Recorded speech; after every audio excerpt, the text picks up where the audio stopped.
Toronto and Montreal, or Toronto and the City of Saints, the two largest cities in Canada, just about 547 kilometers or 340 miles apart from each other. While the two cities are dynamic, cosmopolitan, global cities with amazing attractions, both are quite different. Let's start with the language. French is the primary language of Montreal, while English is the primary language of Toronto. But wait, Mr. Beat, aren't both English and French official languages in Canada? Well, yeah, but Montreal is in Quebec. Hello. He's from Quebec. I know, also pronounced Quebec or Quebec, which is the only province where the majority of residents speak French. But have no fear, English-speaking peoples. More than 59% of Montreal residents can speak both English and French. Less than 1% of folks who live in Toronto mostly speak French, although most Toronto residents know at least some French, or at least they were supposed to learn it in school. Pay attention in school, kids. Why the language difference? Well, let's get into some history. Montreal is 151 years older than Toronto. Whoa, dude. Montreal began as a fort called Ville-Marie. French settlers founded Ville-Marie on May 17th, 1642 to help expand its colonial empire, New France. In those early years, Ville-Marie became a major center for the fur trade and made lots of money for France until France lost it in 1760 to the British Army in the 7 Years' War. After the British moved in, they made lots of money in the fur trade. Meanwhile, the British established the province of Upper Canada. Its first lieutenant governor, a dude named John Graves Simcoe, established what would become Toronto on August 27th, 1793. He named it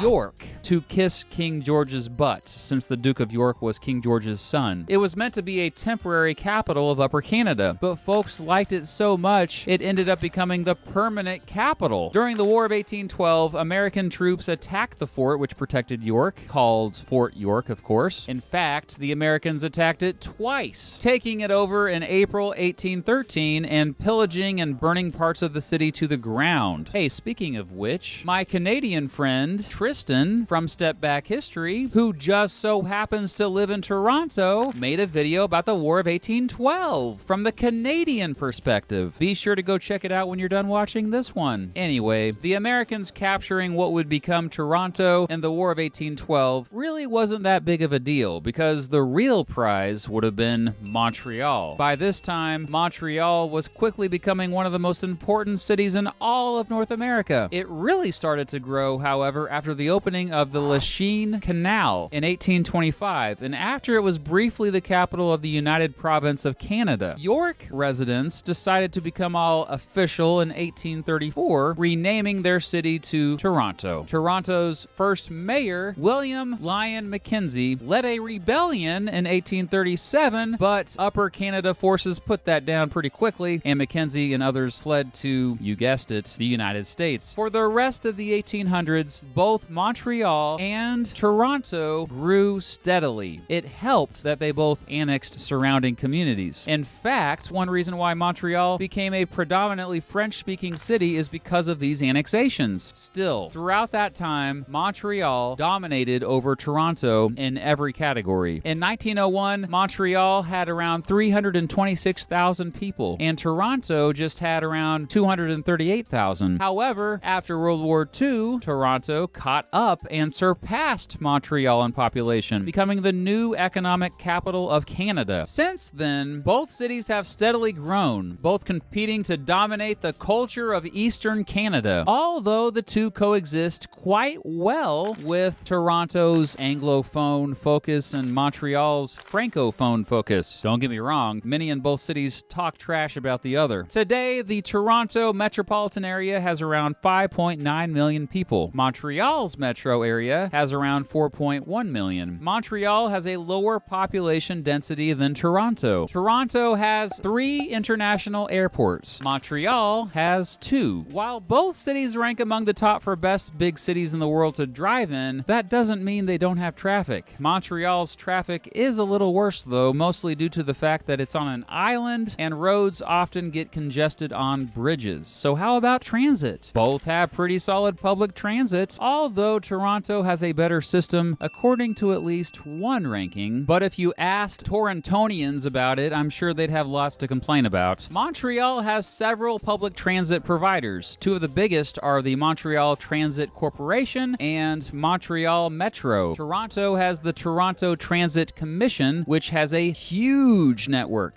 But Montreal wins on public transit. Why? Well, public transit is much cheaper there compared to Toronto. Actually, pretty much everything is cheaper in Montreal compared with Toronto. The cost of living is about 27% higher in Toronto. Good thing the minimum wage is higher there compared to Montreal. Also, Montreal has higher taxes overall compared with Toronto, which makes sense as Toronto has a lot more wealth. Its economy makes up 20% of Canada's GDP. It's the banking and stock exchange center of Canada and produces over half of Canada's manufactured goods. Top industries in Toronto include finance, media, and technology. Montreal is also one of the most important economic hubs of the world. It remains the trade leader in the country. The Port of Montreal is the largest inland port in the world. Other top industries in the city include media,